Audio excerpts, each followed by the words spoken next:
பிரியமானவர்களே, இயேசு கிறிஸ்துவின் நாமத்தினாலே உங்களை இந்த நாளிலும் கூட நான் வாழ்த்தி ஆசீர்வதிக்கிறேன். இந்த நாளிலும் கூட வேதாகமத்தில் இருந்து பெண்களுடைய விடுதலையை குறித்து நான் உங்களோடு கூட பேச விரும்புகிறேன். இந்த வார்த்தையை நீங்கள் கேட்கும்போது அநேக சகோதரிகளுக்குள்ளிருந்து விடுதலை இன்றைக்கு உண்டாக போகிறது. நிச்சயமாக நீங்கள் கர்த்தருக்கு சாட்சிகளாயிருப்பீர்கள். அருமையானவர்களே, அப்போஸ்தலர் நடபடிகள் 16வது அதிகாரம் 18வது வசனம், நீ இவளை விட்டு புறப்படும்படி இயேசு கிறிஸ்துவின் நாமத்தினாலே உனக்கு கட்டளையிடுகிறேன் என்று அந்த ஆவியுடனே சொன்னான். அந்நேரமே அது புறப்பட்டு போயிட்டு. அருமையானவர்களே, இந்த 16வது அதிகாரத்தில் 2 பெண்களை குறித்து நாம் பார்க்கிறோம். ஒன்று லீதியாள், இன்னொன்றுகள் குறி சொல்லுகிற ஆவியே உடைய சகோதரி.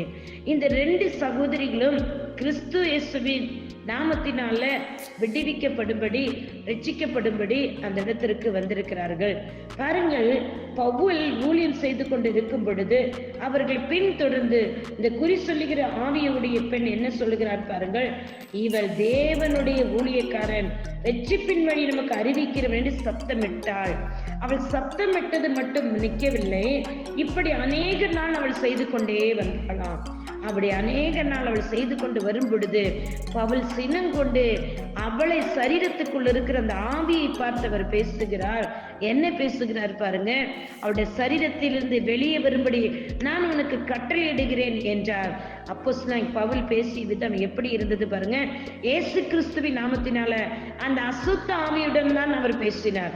அந்த பெண்ணுடன் அவர் பேசவில்லை, அந்த அசுத்த ஆவியுடன் பேசுகிறார். அந்த அசுத்த ஆவிக்கு கட்டளை கொடுக்கிறார். அவர் அந்த அசுத்த ஆவியோட பேசின விதமானது, அந்த அசுத்த ஆவி அந்த அடிமை பெண்ணை அடிமைப்படுத்தி அவளுக்குள்ளிருந்து அவளை அசுத்தப்படுத்தி அவளை கட்டி வைத்திருந்திருந்து.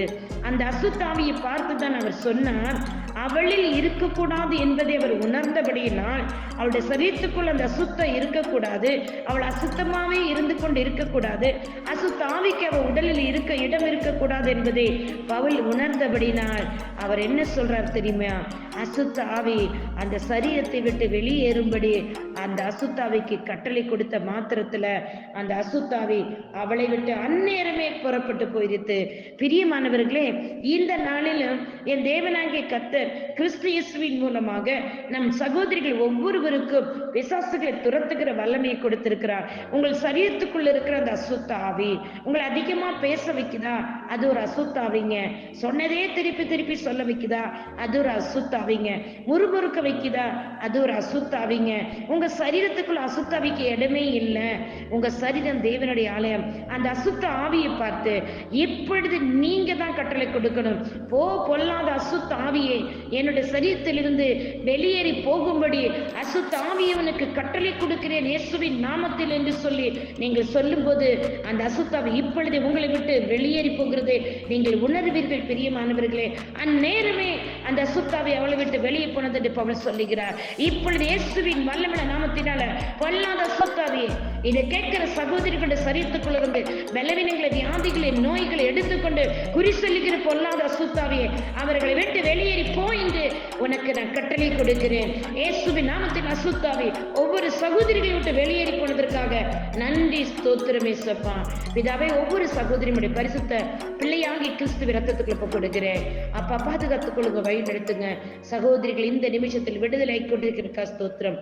நன்றி, நன்றி, நன்றி இயேசுவே. இயேசுவின் நாமத்தில் பிதாவே, ஆமென். God bless you all. உங்களுடைய சகோதரி இவாஞ்சலிஸ்ட் ஷீலா ரொசாரியோ. ஆமென், ஆமென், ஆமென்.